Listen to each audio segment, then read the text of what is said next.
안녕하세요. 오늘 딥다이브에서는 미국 해외 자산 신고 의무 이 주제를 좀 파헤쳐보려고 합니다. 최근에 은행 비밀보호법, BSA나 페트카 같은 것들 때문에 미국 정부가 해외 탈세 추적을 엄청 강화했잖아요. 네, 맞습니다. 전 세계 금융기관들이 이제 미국인 계좌 정보를 직접 IRS에 보고하게 되면서 해외 자산 이게 그 어느 때보다 투명해진 거죠. 그렇죠. 완전히 달려졌다고 봐야죠. 그래서 이번 딥다이브 목표는 이 복잡한 규정들 속에서 진짜 중요한 핵심, 그러니까 혜택이 뭔지 알아보는 건데요. 여기서 말하는 혜택이 세금 깎아주고 그런 게 아니라 그 막대한 벌금을 피하는 것. 어떻게 보면 위험 관리죠. 네, 바로 그겁니다. 위험 관리. 자, 그럼 한번 제대로 파고 들어볼까요? 뭐가 그렇게 달라진 걸까요? 네, 이게 단순히 서류 하나 내고 말고의 문제가 아니에요. 가장 큰 변화는 역시 페트카 때문에 전 세계 금융기관들이 당신의 정보를 IRS에 직접 보낸다는 점입니다. 그러니까 예전처럼 해외 자산을 조용히 묻어두는 시대는 이제 거의 끝났다고 봐야죠. IRS가 이미 알고 있을 수도 있다. 그렇죠. 이미 상당 부분 파악하고 있을 가능성이 높습니다. 그래서 규정을 제대로 이해하고 지키는 게 결국 내 자산을 지키는 유일한 길인 거죠. 먼저 누가 이걸 신경 써야 하는지 그 미국인, US person 기준부터 좀 봐야 하는데요. 이게 생각보다 넓어요. US 폴슨이면 그냥 시민권자나 영주권자 아닌가요? 보통 그렇게 생각하시는데 그보다 훨씬 넓습니다. 시민권자, 영주권자는 당연하고요. 미국에 일정 기간 이상 거주한 외국인, 심지어 해외에 살아도 미국 세법상 거주자 요건에 해당하면 다 포함됩니다. 그러니까 어디 사시든 적용될 수 있다는 거죠. 그렇군요. 네, 이런 미국인이라면 가장 먼저 알아야 할 게 바로 그 FBAR입니다. FBAR. 네, 들어본 것 같아요. 핀센 소관이라고 하던데 핵심만 좀 짚어주시죠. FBAR은 핵심이 아주 간단합니다. 당신의 모든 해외 금융계좌 잔액 합계가 연중에 단 하루라도 만 불을 넘으면 신고해야 합니다. 근데 여기서 진짜 중요한 건 이게 꼭 본인 소유 계좌가 아니어도 된다는 점이에요. 잠깐만요. 제 돈이 아니어도요? 그럼 예를 들어 제가 부모님 해외 계좌에 그냥 이름만 올려놨다. 그래도 해당될 수 있다는 말씀이세요? 정확합니다. 계좌에 그냥 서명 권한, 시그너처 어서리티만 있어도 보고 대상이 될 수 있습니다. 잊고 있던 계좌나 공동명의 계좌 같은 것도 다 마찬가지고요. 그렇군요. 네, 마감일은 보통 세금 신고일이랑 같은 4월 15일인데 자동으로 6개월 연장이 돼서 보통 10월 15일까지 핀센의 그 BSA e-파일링 시스템으로 전자제출하면 됩니다. 알겠습니다. 그럼 핀센에 내는 FBR 말고 IRS 내는 것도 있다고요? 폼 8938이요. 이건 FBR랑 어떻게 다른가요? 네, 맞아요. 폼 8938은 이제 IRS 소관이고 페트카랑 직접 연결되어 있습니다. 미국 소득세 신고 의무가 있는 분이 특정 해외 금융 자산을 보고하는 거죠. 계좌가 아니라 자산이요. 자산이요. 기준 금액도 다른가요? 네, 기준액이 FBR보다 훨씬 높아요. 예를 들어 미국 거주하는 미혼 납세자면 연말 기준으로 자산 총액이 5만 불 넘거나 또는 연중에 7만 5천 불 넘으면 해당되는데요.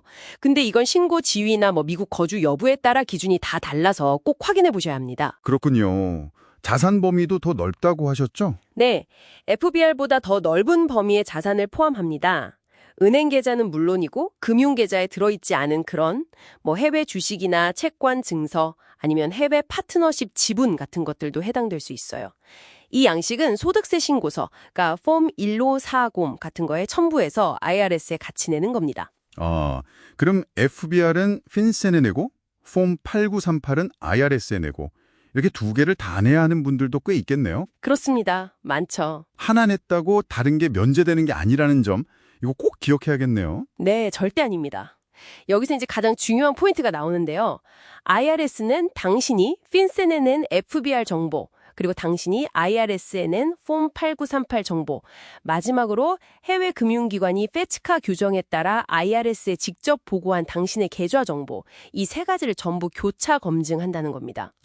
교차 검증? 네, 이 정보들이 서로 딱 들어맞지 않으면 바로 감사 대상이 될 수 있는 거죠. 그래서 정확하고 일관성 있게 신고하는 것, 이게 잠재적인 문제를 막는 가장 확실한 보호막이고 어떻게 보면 진정한 혜택인 겁니다. 와, 듣기만 해도 좀 아찔한데요. 만약에 실수로라도 신고를 누락하면 어떻게 되나요? 벌금이 엄청 세다고 들었거든요. 네, 벌금이 정말 상당합니다. FBI 같은 경우 고의가 아닌 단순 실수, 비고의적 위반이라고 해도 양식 하나당 벌금이 꽤 클 수 있어요. 예전은 계좌당이었는데 판결 이후로 양식당으로 바뀌었죠.